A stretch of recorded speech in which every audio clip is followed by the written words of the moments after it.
Hello everyone, आप सभी का बहुत बहुत स्वागत है।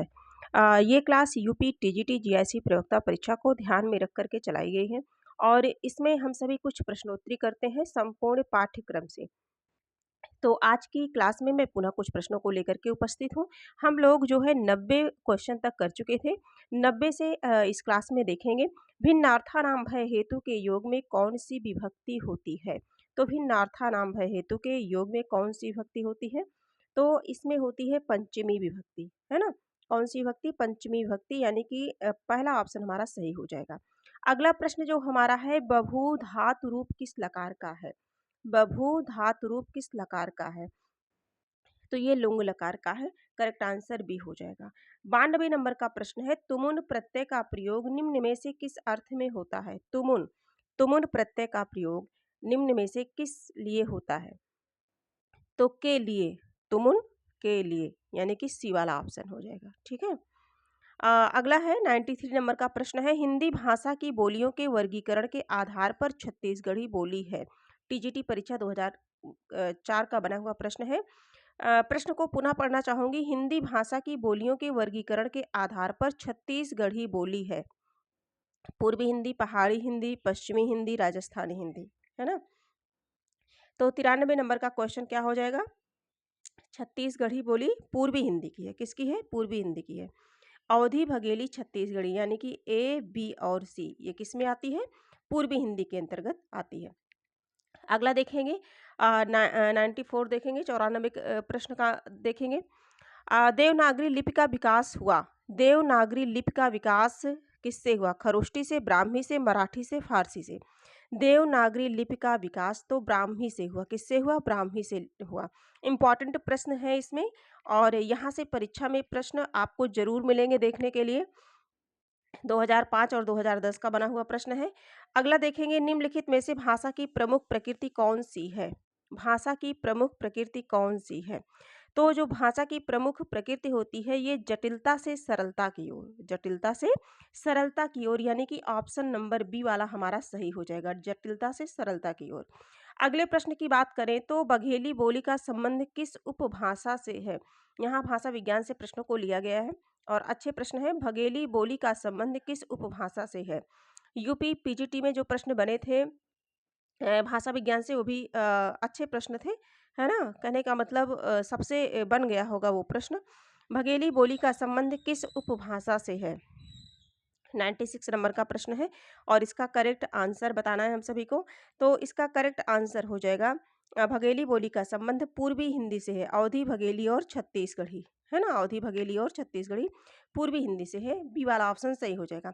अगले प्रश्न की बात की जाए तो जो हमारा अगला प्रश्न है, हाँ, अगला प्रश्न है, भोजपुरी बोली की उत्पत्ति हुई। पीजीटी 2004 का बना हुआ प्रश्न है। इसमें आपको प्रीवियस ईयर क्वेश्चन भी देखने को मिलेंगे। भोजपुरी बोली की उत्पत्ति हुई है, तो भोजपुरी बोली की उत्पत्ति जो हुई है मागधी अपभ्रंश से हुई है। किससे हुई है? मागधी अपभ्रंश से हुई है। आगे देखेंगे, आकार बहुला नहीं है। ब्रज, कौरवी, कन्नौजी, हरियाणवी। आकार बहुला नहीं है, तो ब्रज जो है आकार बहुला नहीं है। ब्रज आकार बहुला नहीं है। अगले प्रश्न की बात करते हैं, अपभ्रंश के व्याकरणिक रूप का विवेचन किसने किया? अपभ्रंश के व्याकरणिक रूप का विवेचन किसने किया? अमीर खुसरो, रोड़ा, हेमचंद्र, चंद्र बरदाई, है ना। तो इसका जो करेक्ट आंसर हो जाएगा वो हो जाएगा हेमचंद्र। सी वाला ऑप्शन हमारा सही हो जाएगा। अष्टोनाट्य रसाह परिकल्पना है। वामन, भरत मुनि, मम्मट और जगन्नाथ। 100 नंबर का प्रश्न है हमारा और इसका करेक्ट आंसर हो जाएगा अष्टोनाट्य रसाह, यानी कि 8 रस की परिकल्पना किसने की है? किसने माना है? तो आचार्य भरत मुनि ने माना है। किसने माना है? आचार्य भरत मुनि। इस तरह से भी प्रश्न बनता है। अगला प्रश्न है हमारा 101, विप्लम्ब श्रृंगार की कितनी दशाएं मानी गई हैं? विप्लम्ब श्रृंगार की कितनी दशाएं मानी गई हैं? तो विप्लम्ब श्रृंगार की 10 दशाएं मानी गई हैं। कितनी? 10। तो 10 हमारे बी ऑप्शन में है, सही हो जाएगा। नाट्य शास्त्र किसका है? नाट्य शास्त्र के प्रणेता कौन है? नाट्य शास्त्र किससे संबंधित है? तो आचार्य भरत मुनि से संबंधित है। नाट्य शास्त्र किससे संबंधित है? भरत मुनि, यानी कि नाट्य शास्त्र के रचयिता भरत मुनि हैं। अगला प्रश्न है 103 नंबर का, कि काव्यादर्श, कहने का मतलब है काव्यादर्श के रचना कौन है? रचनाकार कौन है? दंडी, दर्श दंडी, है ना। काव्यादर्श दंडी, दासी दर्श दासी दंडी, इस तरह से याद कर सकते हैं। अगला देखेंगे उज्ज्वल नीलमणि किसकी रचना है? उज्ज्वल नीलमणि के रचनाकार हैं तो रूप गोस्वामी, है ना, रूप गोस्वामी है। आगे हम सभी देखेंगे साहित्य दर्पण, साहित्य दर्पण किसका है? 105 नंबर का प्रश्न है, साहित्य दर्पण किसका है? तो साहित्य दर्पण किसका है? विश्वनाथ जी का है, आचार्य विश्वनाथ, यानी कि ए वाला ऑप्शन सही हो जाएगा। काव्य शास्त्र से प्रश्नों को लिया गया है, सारे प्रश्न इंपॉर्टेंट हैं। अगला देखेंगे 106 नंबर का प्रश्न है, काव्य दोषों की सर्वप्रथम वैज्ञानिक व्याख्या मिलती है, किसमें मिलती है? 4 ऑप्शन है हमारे समक्ष, चारों में से बताना है कि काव्य दोषों की सर्वप्रथम वैज्ञानिक व्याख्या किसमें मिलती है? तो ये नाट्य शास्त्र में मिलती है। किसमें मिलती है? नाट्य शास्त्र में मिलती है, तो इस तरह से हमारा ए वाला ऑप्शन सही हो जाएगा। अगले प्रश्न की चर्चा करते हैं, प्रश्न संख्या 7 यानी कि 107, 107 नंबर का प्रश्न है, श्रृंगार रस को रसराज मानने वाले विद्वान है, इजी सा प्रश्न है। श्रृंगार रस को रसराज मानने वाले विद्वान है, 107 नंबर का है, तो ये भोजराज हैं। कौन है? भोजराज, करेक्ट आंसर ए हो जाएगा। अगले प्रश्न की बात करते हैं, भरतमुनि के नाट्यशास्त्र पर लिखी गई सर्वाधिक प्रमाणिक टीका मानी जाती है। भरतमुनि के नाट्यशास्त्र पर लिखी गई सर्वाधिक प्रमाणिक टीका मानी जाती है, इसका करेक्ट आंसर क्या होगा? 108 का, तो ये अभिनव गुप्त है। क्या है? अभिनव भारती, अभिनव गुप्त, ठीक है, करेक्ट आंसर हमारा ए हो जाएगा। अगले प्रश्न की चर्चा करते हैं, प्रश्न संख्या 9, नाट्य दर्पण के रचयिता रामचंद्र गुणचंद्र किस प्रदेश के निवासी थे? रामचंद्र नाट्य दर्पण के रचयिता रामचंद्र गुणचंद्र किस प्रदेश के निवासी थे? तो ये किस प्रदेश के निवासी थे? गुजरात के थे। कहाँ के थे? गुजरात के थे। अगले प्रश्न की बात करें, संप्रेषण का सिद्धांत किसका दिया हुआ है? संप्रेषण का सिद्धांत किसका दिया हुआ है? तो रिचर्ड्स, रिचर्ड्स का दिया हुआ है। किसका है? रिचर्ड। संप्रेषण का संबंध किससे है? रिचर्ड से है। 111 नंबर का प्रश्न है, प्रसिद्ध पाश्चात्य विद्वान प्लेटो का समय क्या है? कभी कभी पाश्चात्य आचार्यों का जो है समय भी पूछ लेता है, तो प्रसिद्ध पाश्चात्य विद्वान प्लेटो का समय क्या है? तो प्लेटो का जो समय है वो ईसा पूर्व 427 से लेकर के 347, किस ऑप्शन में है? 427 से 347 ईसा पूर्व, यानी कि सी वाला ऑप्शन हमारा सही हो जाएगा। अब इसमें देखेंगे वर्तनी संबंधी कुछ प्रश्न हैं। हाँ, देखेंगे इसमें 112 नंबर का प्रश्न है, पूजनीय, पूजनीय किस तरह से लिखा जाएगा, यानी कि चारों ऑप्शन में से हमारा शुद्ध क्या है? देखिए टीजीटी में आया भी था ये, तो जो हमारा है पूजनीय इस तरह से लिखा जाएगा, पूजनी, तो ये हमारा बी वाला ऑप्शन हमारा सही हो जाएगा, ठीक है। इसी तरह से कुमुदनी भी है, कुमुदनी, तो कुमुदनी में हमारा जो सही हो जाएगा, कुमुदनी इस तरह से लिखा जाएगा, है ना।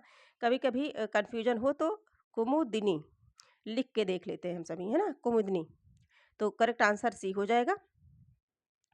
अगला देखेंगे तादात्म्य, है ना, तादात्म्य शुद्ध शब्द बताना है कि इसका क्या होगा? तादात्म्य होगा, इस तरह से लिखा जाएगा, तादात्म्य, यानी कि आधा ता और आधा मा रहेगा, ठीक है।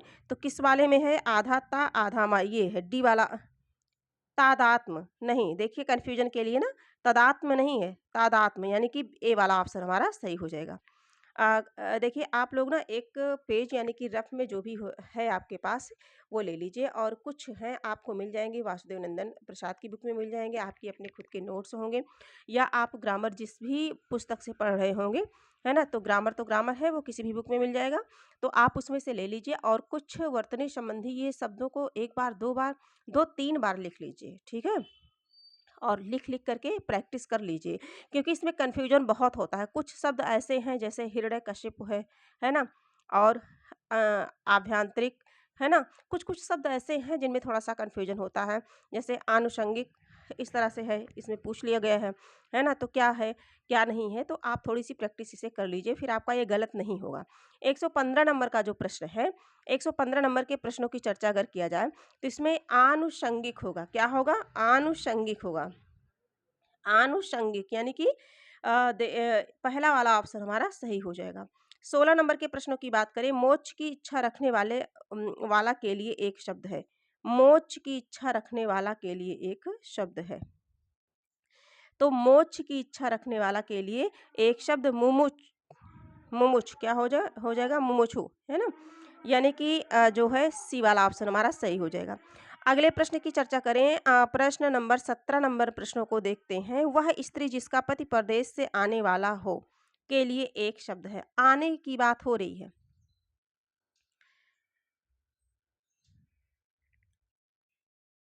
वह स्त्री जिसका पति परदेश से आने वाला हो, है ना? आ गया हो तो आगत पति का, प्रेषित इसमें प्रोषित पति का होगा, सी वाला ऑप्शन सही हो जाएगा। अगले प्रश्न की बात करें, ऊँट के गले में बिल्ली, है ना? ऊँट के गले में बिल्ली, इसका क्या होगा? ऊँट के गले में बिल्ली, सर्वथा बेमेल साथ, सर्वथा बेमेल साथ, ए वाला ऑप्शन सही हो जाएगा। अगला है बुरी तरह हारने के लिए सही मुहावरा है। बुरी तरह हारने के लिए यानी कि मुँह की खाना, है ना? कहते नहीं कि मुँह की खाना, मुँह की खानी पड़ी, मुँह की खाना, यानी कि सी वाला ऑप्शन हमारा सही हो जाएगा, है ना? सी वाला ऑप्शन सही हो जाएगा। सुपुरुष में कौन-सा समास है? सुपुरुष में कौन-सा समास है? सुपुरुष, सुंदर पुरुष यानी कि विशेषण विशेष तो कर्मधारय है, ठीक है? आगे हम सभी देखेंगे देवनागरी लिपि का सबसे बड़ी विशेषता है। देवनागरी लिपि की सबसे बड़ी विशेषता बतानी है। तो देवनागरी लिपि की सबसे बड़ी विशेषता सर्वाधिक वैज्ञानिक लिपि होना, एक ध्वनि के लिए एक संकेत होना। सर्वाधिक वैज्ञानिक लिपि होना और एक ध्वनि के लिए एक संकेत होना, यह इसकी सबसे बड़ी विशेषता है। किसकी? देवनागरी लिपि की। यहाँ से प्रश्न बनते हैं, इससे संबंधित जो भी प्रश्न होंगे आपके पास वो आप रिवीजन कर लीजिएगा। प्रश्न संख्या 22 है, तीसरी कसम फिल्म किस लेखक की कहानी पर बनाई गई थी? तीसरी कसम, है ना? तो फिल्म के लेखक हैं कौन? फणीश्वर नाथ रेणु। कौन है? फणीश्वर नाथ रेणु, ए वाला ऑप्शन सही हो जाएगा। चंपारण में महात्मा गांधी के लेखक हैं। चंपारण में महात्मा गांधी के लेखक हैं। तो चंपारण में महात्मा गांधी के लेखक डॉक्टर राजेंद्र प्रसाद हैं। कौन है? डॉक्टर राजेंद्र प्रसाद हैं, सी वाला ऑप्शन सही हो जाएगा। 24 नंबर का प्रश्न है, निम्न में असंगत विकल्प का चयन कीजिए। देखिए यहाँ से प्रश्न बनता है, कौन किसे माना है ना? आदिकाल को किसने क्या माना है? भक्ति काल को किसने क्या माना है? रीति काल को किसने कौन सा नाम दिया है? आधुनिक काल को किसने कौन सा नाम दिया है? तो ये सारे नोट्स आपके पास बने होंगे, बस एक बार उन्हें सरसरी नज़र से देख लेना है, क्योंकि यहाँ से प्रश्न आता ही आता है। अगला देखेंगे, जैसे चारण काल रमाशंकर शुक्ल रसाल का नहीं है, है ना? बाकी वीर काल विश्वनाथ का है, आधार काल मोहन अवस्थी का है, आरंभिक काल मिश्र बंधु का है। अगले प्रश्न पर हम चलेंगे, प्रश्न संख्या 125 है, जो कि लास्ट प्रश्न है। निम्न में संगत चरण का चयन कीजिए। संगत की बात पूछी जा रही है। तो हिंदी भाषा और साहित्य का इतिहास 1949 ईस्वी संगत चरण है, ठीक है? हिंदी भाषा का हिंदी भाषा और साहित्य का इतिहास, हिंदी भाषा और साहित्य का इतिहास, ये क्या है? 1949 ईस्वी, 49, ये संगत है। तो इस तरह से टोटल हम लोगों ने जो है 125 प्रश्नों तक हम लोगों ने कर लिया है। अब कल से दूसरी प्रैक्टिस स्टार्ट होगी, और बीच-बीच में कुछ संस्कृत के जैसे धातु रूप हैं, शब्द रूप हैं, और सूक्तियों से भी प्रश्न, 1-2 प्रश्न आ ही जाते हैं सूक्तियों से, संधि है, समास है। तो इन सब से कुछ-कुछ प्रश्नों को लेकर के जो है प्रैक्टिस सेट लाई जाएगी। बाकी आप सभी के जो अपने मूल नोट्स हैं, इधर-उधर बिल्कुल मत भटकिए। जो आपने इतने दिनों से पढ़ा है, उसी का आप रिवीजन करते रहिए बार-बार, उसी में से आपको मिल जाएगा। बहुत परेशान मत होइए, बहुत घबराइए नहीं, परीक्षा नज़दीक है। बाकी आप सभी मन लगाकर जितना टाइम हो सके उतना ज़्यादा से ज़्यादा टाइम दीजिए अपने आप पे, ठीक है? तो आज के लिए इतना ही, हम फिर मिलेंगे, तब तक के लिए धन्यवाद।